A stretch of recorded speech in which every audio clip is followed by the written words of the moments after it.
It's a pleasure to talk to you today. It would be even greater a pleasure were I in Melbourne. I was last in Melbourne, I think November 2018, and had good conversations with people at Vic Health and in the state government and others. So I have a good feeling about what happened in Victoria and in Melbourne. People have been buying Camus' The Plague. In fact, it's rumored that sales have experienced exponential growth, like the virus itself. And in The Plague, Camus said that the plague is blight and revelation. It brings to the surface the underlying corruption in society. Perhaps corruption is too strong a word, but I've been arguing since COVID-19 happened that it exposes the inequalities in society and amplifies them. If you'll forgive me, I'm going to talk about Britain.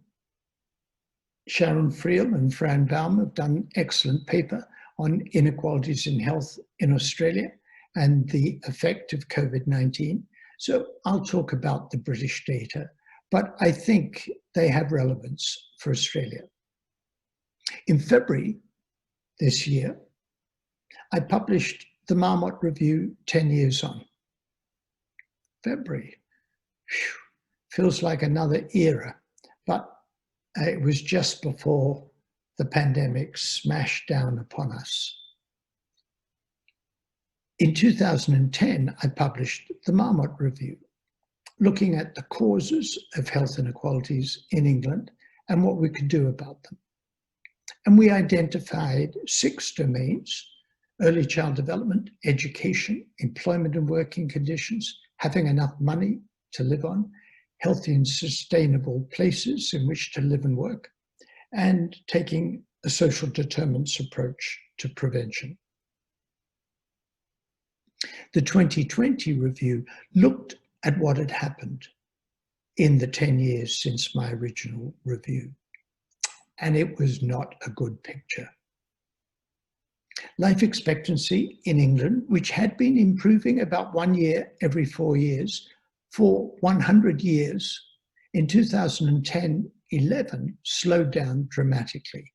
And in fact, the rate of increase in life expectancy more or less ground to a halt. Second, health inequalities continue to increase.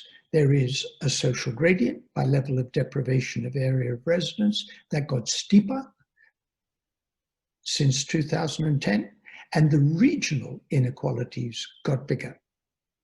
And third, life expectancy for women in the most deprived 10% of areas outside London actually went down.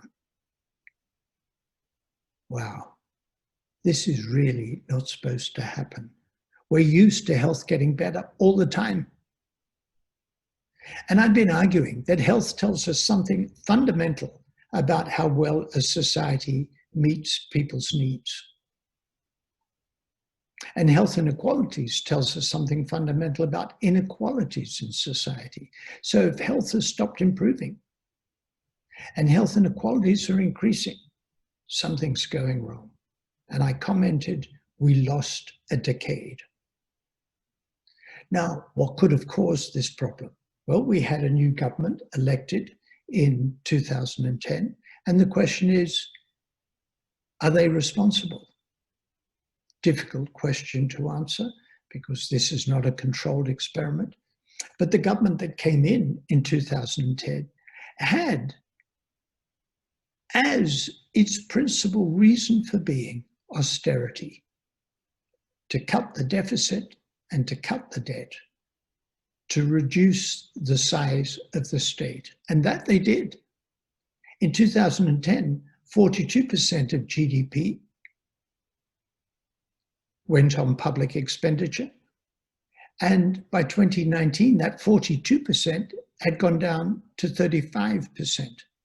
And that rolling back of the state had been done in a very regressive way. In the least deprived 20% of areas, local government spending per person went down by 16%. And in the most deprived 20% of areas, it went down by 32%. Clearly regressive. The greater the need, the greater the reduction in spending. And in each of those domains that I mentioned that were in the original Marmot review, things got worse. And it's likely that those changes, the rolling back of the state, the regressive nature of reduction in public spending, and the interruption with policies in those domains, it is likely that they were responsible for the stalling of life expectancy and the increase in inequalities. So that when the pandemic crashed down upon us, we were not well prepared as a society. And very soon, when the data started to come out, the myth that the pandemic was a great leveler was shown to be a myth. Mortality from COVID-19 followed the social gradient. The more deprived the area, the higher the mortality from COVID-19. And the pattern looked very similar to the pattern of all-cause mortality, which suggests that the causes of inequalities more generally, health inequalities more generally, overlap with the causes of inequalities in mortality from COVID-19. The excess down the bottom was a bit bigger for COVID-19, and one distinguishing feature that was different was the high mortality in Black, Asian, and minority ethnic groups. More than half of that excess mortality in BAME, Black, Asian, and minority ethnic groups, could be attributed to deprivation. I was on the BBC, and a senior government person was asked about this pattern. He said it was terrible, that BAME groups had high mortality and they should wash their hands and practice social distancing. And I was asked what I thought about the high mortality in Black British, what we should do. And I said, we should deal with structural racism.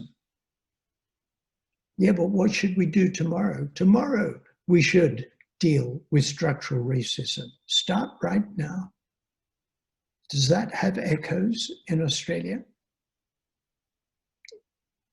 The inequalities in the non-Indigenous population, but the high mortality in the Indigenous population, that is attributable to structural racism. So what happens now? How do we build back better? Well, the first thing I've been saying in Britain, whatever we do not want to go back to the status quo. And second, a lesson from the pandemic is no more austerity. The government said they will spend whatever it takes. Right, no more austerity. That was really damaging. But the other crucial point is to do with the climate crisis and sustainability. If we want to build back better, if we don't simply want to re-establish the status quo, then we have to put the climate change agenda and the health equity agenda together. I'm part of a global sustainable health equity initiative we launched on the 2nd of July with Director General of WHO, Tedros, Michelle Bachelet, the UN Commissioner for Human Rights, speaking at the launch. We had more than 100 global organizations have signed up to this initiative.